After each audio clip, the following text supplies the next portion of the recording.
Hər dəfə günah edir və hər dəfəsində də tövbə edirsən və içindən bir səs sənə deyir: bu yol sənlik deyil, sən təmiz deyilsən, ibadət etməyə layiq deyilsən. Günahlarına görə ümidini itirmə. İnşallah bu video sənə bir ümid olacaq.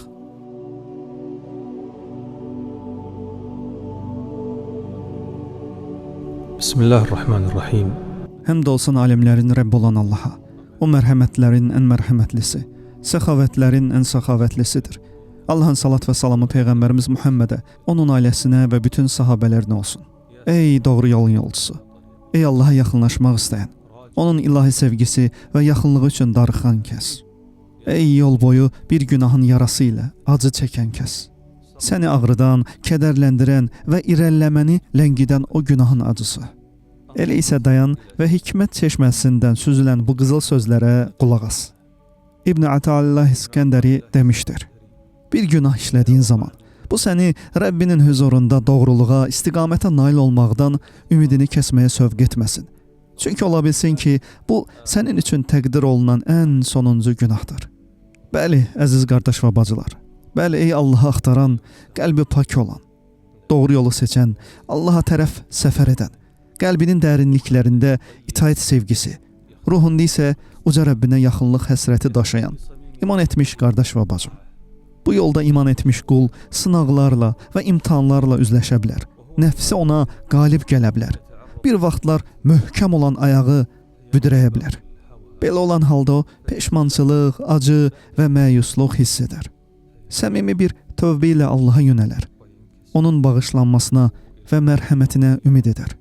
Yenidən ayağa qalxar və öz ali məqsədinə, ilahi sevgiyə çatmaq ümidi ilə doğru yolda irəliləyər. Lakin bir müddət sonra o, yeni bir imtahan qarşısında yenidən büdrəyə bilər. Yenidən və yenidən tövbə edər. Bax o zaman şeytan onun yanına gələr. İnsan zəifliyini çox yaxşı bildiyi üçün onu hədəf alar və bıçıldayar. Nə vaxta qədər bu döngədə fırlanacaqsın? Tövbə edirsən, sonra yenə yıxılırsan. Artıq bu yola uyğun olmadığını etiraf etməyin vaxtı gəlmədimi? Şeytanın bu daxili pıçıltısı qəlbinizə yeritmək istədiyi bir zəhərdir.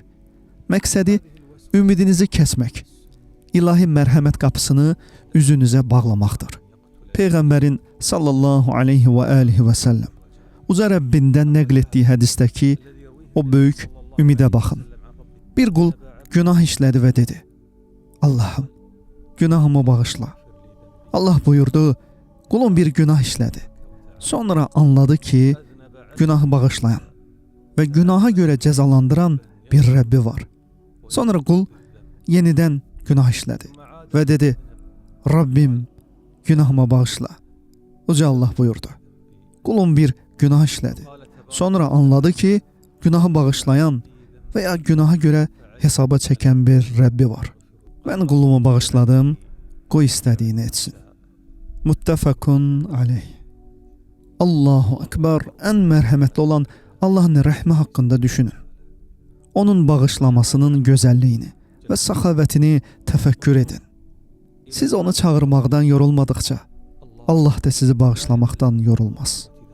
Əziz qardaş və bacılarım, günaha düşmək və ya anlıq büdrəmək doğru yolda olmaqla ziddiyyət təşkil etmir. Əsli ziddiyyət, günahda israr etmək, ona qayıtmağa niyyət etmək və buna əhəmmiyyət verməməkdir.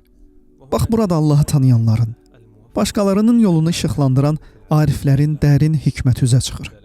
Onlar bu səfərdə günahı büdrəyən sənə, Allah yaxınlığı axtaran sənə deyirlər: ola bilsin ki, bu həyatının sonuncu günahıdır.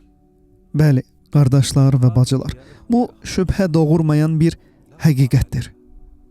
Nə qədər mömin var idi ki, illərlə onları təqib edən bir günahdan əziyyət çəkirdilər.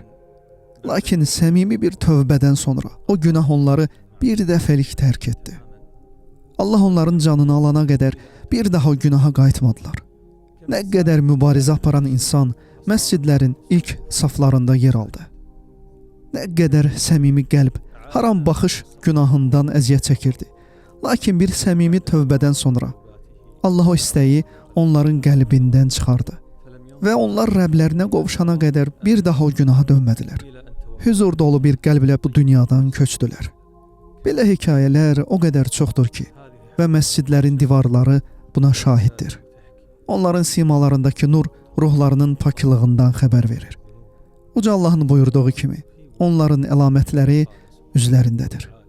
Qəlbində bu sözləri təkrar etməyə davam et. Bəlkə də bu, mənim səfərimdəki sonuncu günah olacaq. Çünki bu ümid ruhu canlandıracaq və içindəki əzm alovunu alışdıracaq şeydir. Heç vaxt bilmək olmaz. Bəlkə də səmanın qapıları sənin üçün açılar. Və Allahın rəhmətindən bir meh sənin üzərinə inərək həyatını əbədi olaraq dəyişər.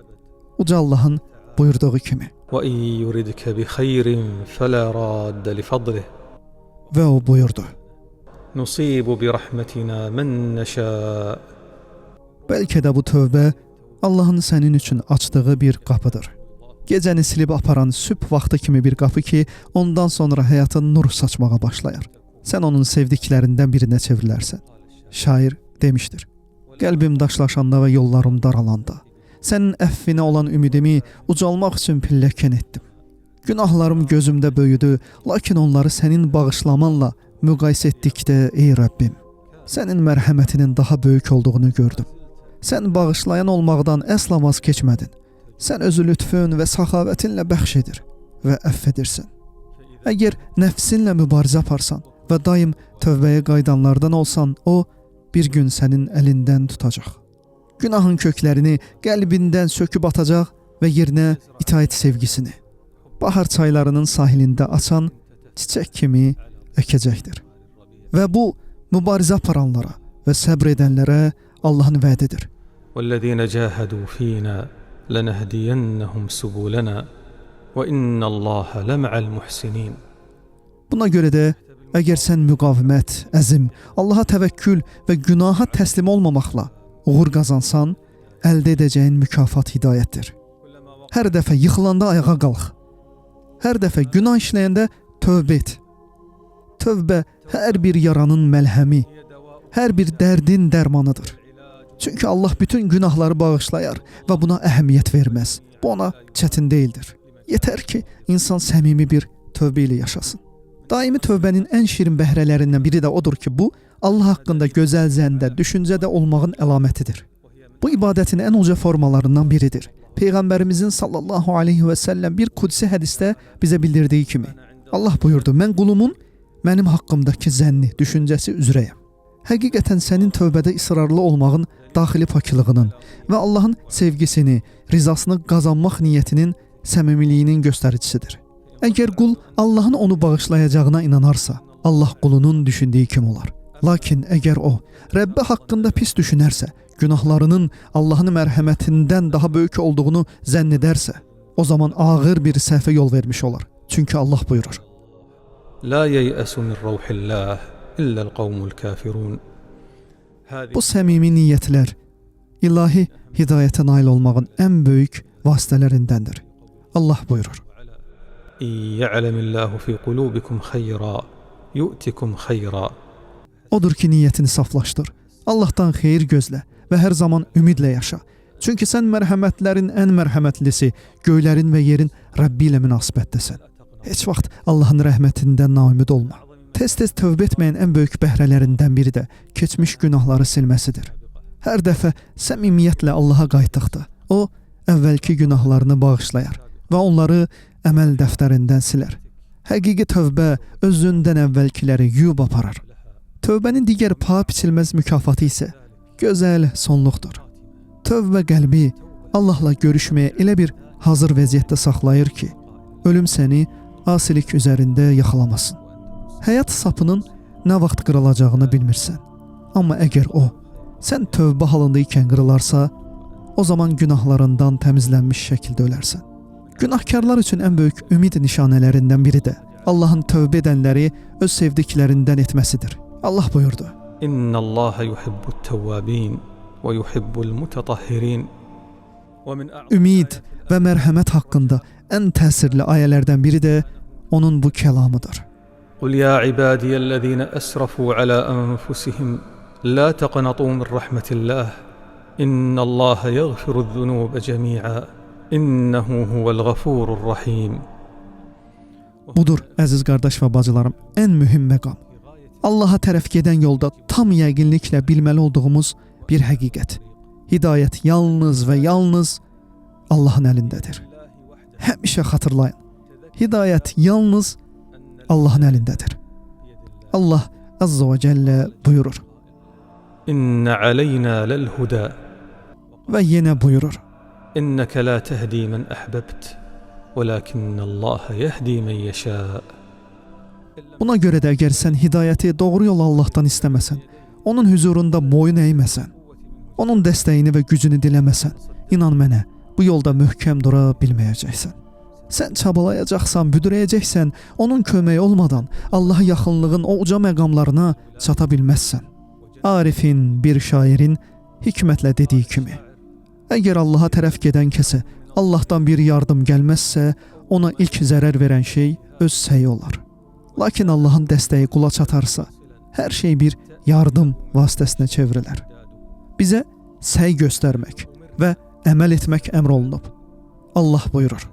İman gətirib yaxşı işlər görənlər. Lakin o bizə həm də ondan kömək istəməyi, ona təvəkkül etməyi və bunu bilməyimizi əmr etdi ki, bütün güc yalnız ondadır. Çünki Allahdan başqa heç bir güc və qüdrət yoxdur. Elə isə onun qapısında dayan və de: Allahım, əgər sən məni hidayət etməsən, mən əsla doğru yolu tapa bilmərəm. Məni özünə tərəf əlimdən tutub apar, çünki səndən başqa gücüm yoxdur. Rəbbinə möhtac, onun huzurunda qəlbi qırıq, hidayət diləyən təvəzzökar bir qul ol. Çünki hidayət varlığın ən böyük xəzinəsi və cənnət qapılarının açarıdır. Qudsi bir hədisdə Allah buyurur: Ey qullarım, mənim hidayət etdiklərimdən başqa hamınız zəlalətdəsiniz. Elə isə məndən hidayət istəyin ki, sizi doğru yola yönəldim. Peyğəmbərimizin sallallahu aleyhi və səlləm dualarından biri də bu idi. Allahım, imanı bizə sevdir və onu qəlbimizdə zinətləndir. Küfrə, fısqa, azğınlığa və üsyana qarşı bizdə nifrət oyat. Bu dua sadəcə sözlər yığını deyil, bu qəlbin idarəsini Allaha təslim etmək üçün edilən səmimi bir yalvarışdır. Çünki qəlbləri imanla zinətləndirən yalnız uca Allahdır. Dua vasitəsilə göyün qapıları açılar, rəhmət enər və sabit olmaq üçün səmadan üzərinə bir güc axar. Sonda sizə bunu deyirəm. İşlərinizi Allaha həvalə edin. Ondan kömək istəyin. Onun haqqında gözəl zəndə olun. Çünki o, tövbə ilə ona qayıdan heç bir qəlbi geri çevirməz. Ümidlə əl açan heç bir qulunu məyus etməz. Yolunuza davam edin, çünki sonu gözəl olacaq. Allaha tərəf yeriyən kəsi büdürəsə belə Allah əsla tərk etməz. Allaha səmimiyyətlə yönələn kəsi Allah hidayət edər və onun üçün təsəvvür edə bilmədiyi xeyir qapılar açar. Uca Allah buyurur. وَالَّذِينَ جَاهَدُوا فِينَا لَنَهْدِيَنَّهُمْ سُبُلَنَا. Bu bir zəmanətdir.